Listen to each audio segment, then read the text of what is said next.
Hi everyone, my name is Melissa Andrada. I go by Mel. My pronouns are she, they. I'm a Radical Candor coach, facilitator, and strategy partner. And I want to share my story of Radical Candor. So where does my story start? Well, it starts with childhood in that I grew up in a conflict avoidant family where people were afraid of saying the things. I'm an aspiring to recover perfectionist who spent a lot of time afraid of making a mistake, even on this recording, and failing and not being perfect.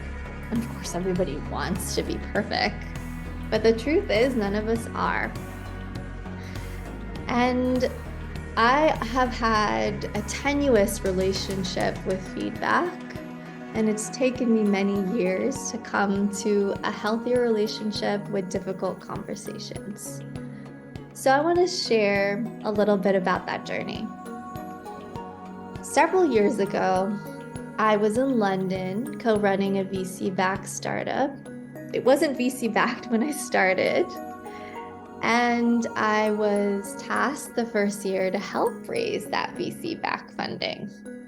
It was something I'd never done before. I felt a deep sense of what people might call the imposter syndrome, and felt a deep sense of fear around not getting it right.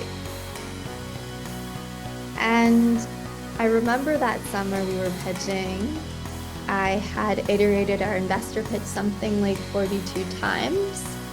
And after one investor pitch, which I knew didn't go well, there was an invitation for feedback.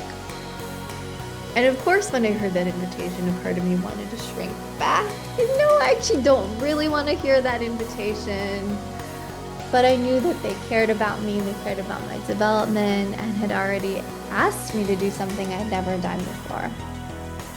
And so the feedback conversation itself, I remember our CEO communicating a sense of care through his facial expression. There was a sense of warmth through the tone of voice, that it wasn't a rushed conversation. There was a sense of spaciousness, of slowness.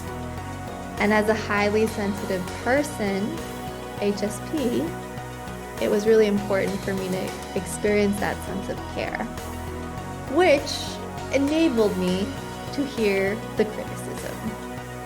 And I still remember these words, that whilst the VCs liked me, the rigor of my thinking, they thought I could have come off as more confident.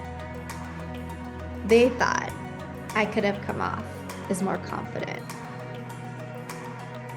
Maybe you've received feedback like this before.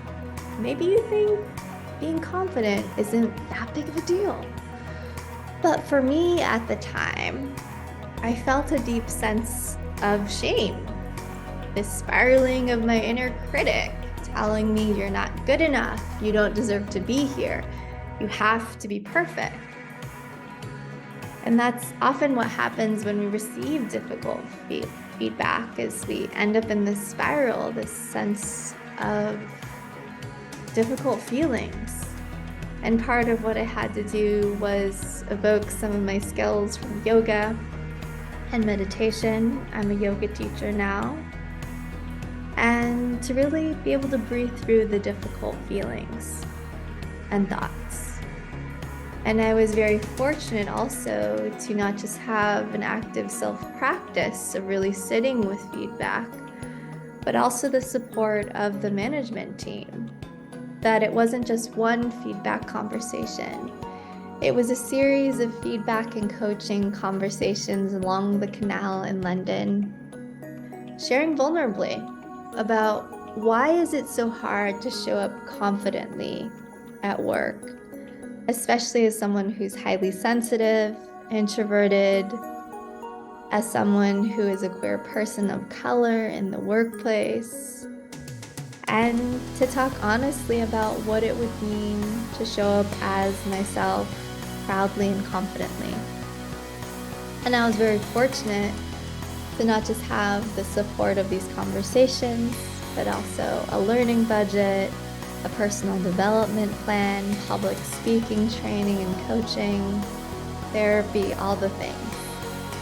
And it's in part why I'm on this video recording with you today. We ultimately did exceed our fundraising target. Yay! But what mattered more than that was developing a greater sense of belonging, of safety within my own body, within myself. And now part of my life's work is being an advocate for people to develop their own authentic voice and their own authentic sense of leadership. And I'm so grateful to have had that difficult conversation of radical candor. And I share this story because all of you have this capacity to both give and receive the gift of radical candor. And hopefully what you're taking away is how it can really change someone's life as it changed mine, someone's career as it changed mine, and someone's organization as it changed mine. Thank you for listening, and look forward to hearing your own stories of radical candor.